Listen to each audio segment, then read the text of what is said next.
A seasoned fisherman vanishes in a freak storm. His final log mentions lights beneath the waves, far beyond any mapped facility. When the storm broke, George Meyer dove into the dark and found a caged enclosure crawling with great white sharks. But the sharks weren't the threat. Something deeper was moving. Something massive. Something prehistoric. Officials say it never existed. Records vanished. Coordinates erased. But Meyer survived long enough to tell the story. What did he find in the blackout zone? This is the facility. The truth begins with his disappearance. George Meyer's name carried weight on every dock from Manitowoc to Muskegon. 32 years at sea, a reputation built on precision and calm under pressure. His vessel, the FV Horizon, logged more than 1,000 trips without serious incident. Coast Guard certifications lined his cabin wall, each renewal stamped and dated. Dockhands recalled his steady hand on the throttle, and his habit of double-checking every line before leaving port. On that night, the weather forecast called for scattered squalls, routine for someone with Meyer's experience. But the barometer dropped fast, and within minutes winds screamed past 50 knots. Radio logs captured his voice, clipped and methodical.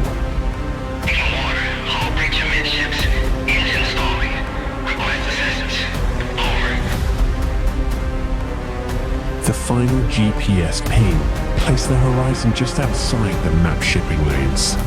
Coordinates now blacked out in official records. Survivors of similar storms rarely last an hour once the hull gives way. For George Meyer, instinct and experience led to a gutsy struggle against the squall's brutal blows, but nature took the upper hand when a mighty gust thrust Myers backwards, the impact knocking him out cold. When he came to, the storm had ceased, and he found himself in the middle of the ocean. No land for miles. No sign of life. No ships. Simply nothing but the calm dead horizon. Peering overboard, he spotted something deep below the surface. Signal lights blinking through a faint metal grate. Jumping into action, he immediately put pen to his logbook. Recovered documents, mostly illegible, were found with a quickly scratched single line. Lights below. The coordinates, along with his GPS unit, still flickering on backup power, confirmed the blackout location. No registry, no charted wreck, no reason for lights at that depth. The decision settled in quietly. With the horizon empty and the nearest radio beacon silent, he gathered what gear survived the storm. The only way forward was down, toward whatever waited where the maps went dark. 34 meters below, the water pressed in with the weight of a 10-story building. Air reserves blinked red, 9 minutes if he stayed calm. The surface vanished above him, replaced by the glow of floodlights radiating from a lattice of metal far below. No markings, no familiar shapes, just a cage, with no seeming end. Each breath tasted of salt and metal. The pressure squeezed his chest, slowing his movements, making every decision deliberate. He scanned the digital readout. Oxygen consumption spiked with every kick. The structure's floodlights cut through the gloom, casting sharp shadows over tangled cables and warped steel. The silence was broken only by the hiss of his breath and the faint whir of a failing sensor. Meyer hovered toward a small hole in the fencing, calculating risk against dwindling time, knowing that whatever built this place had not planned for visitors or survivors. A flash of movement cut through the murk. One great white, then another, broad head sweeping past, eyes fixed and unblinking. These unforeseen predators forced his hand. He darted toward the opening, dodging advances from the incoming attacks. More sharks closed in, drawn by the floodlights and the scent of wreckage. They circled with slow intent, each pass tighter than the last. A final dash, and inside the enclosure he went. But the sharks got even more aggressive. Meyer pressed himself against the cold bars, regulator hissing. A tail fin clipped him, sending a jolt through his chest. The digital display on his wrist pulsed red, oxygen alarm, a shrill beep muffled by water and panic. He counted 3 sharks, then 4, each testing the limits of the structure with nudges and sudden bursts. The water vibrated with their presence. Every breath cost him precious seconds. Meyer's hands cramped from gripping the bars, his mask fogging as adrenaline spiked. Another impact bent a lower rail inward, sharp teeth glinting in the artificial light. The shark's movements grew more erratic, darting, doubling back, jaws snapping inches from his leg. The oxygen warning grew louder, shrill, and insistent. Then, without warning, the water stilled. The sharks vanished, slipping into the shadows. Silence pressed in, heavy and absolute. Sound dropped away, as if the ocean itself had stopped breathing.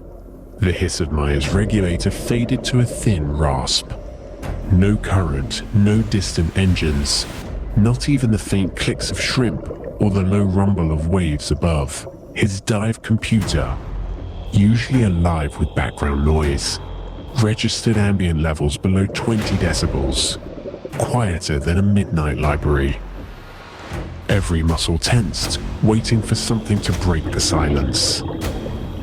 Then, deep beneath the cage, a vibration pulsed through the water, a sub-bass tone too low to hear, but strong enough to rattle the steel and set Meyer's teeth on edge. The void pressed in, unnatural and absolute. A shockwave tore through the cage as something massive moved below. Steel beams groaned, one bending nearly 30 degrees in a single, grinding instant. Bolts snapped, and a cloud of rust and debris spiraled through the water, stinging Meyer's eyes and disorienting him.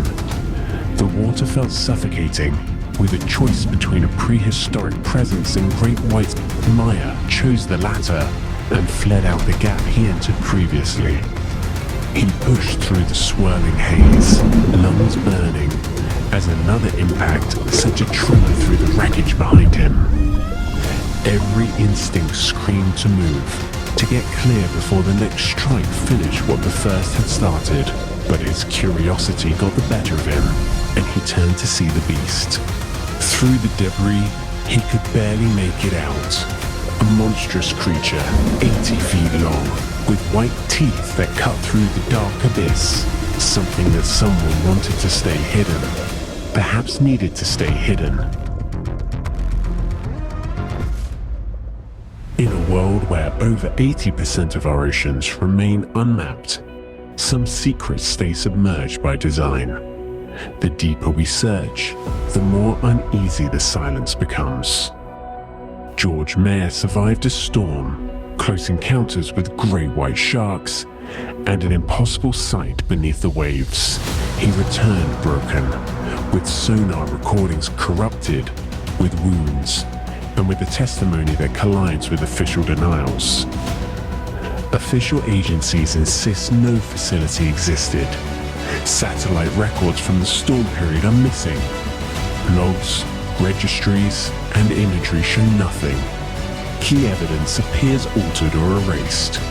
What you heard in this documentary is a reconstruction, drawn from one man's account, emergency radio chatter, and the fragments we could recover. It is intense, it is disputed, and it remains unverified. But if nothing was there, why was everything erased? What do you believe?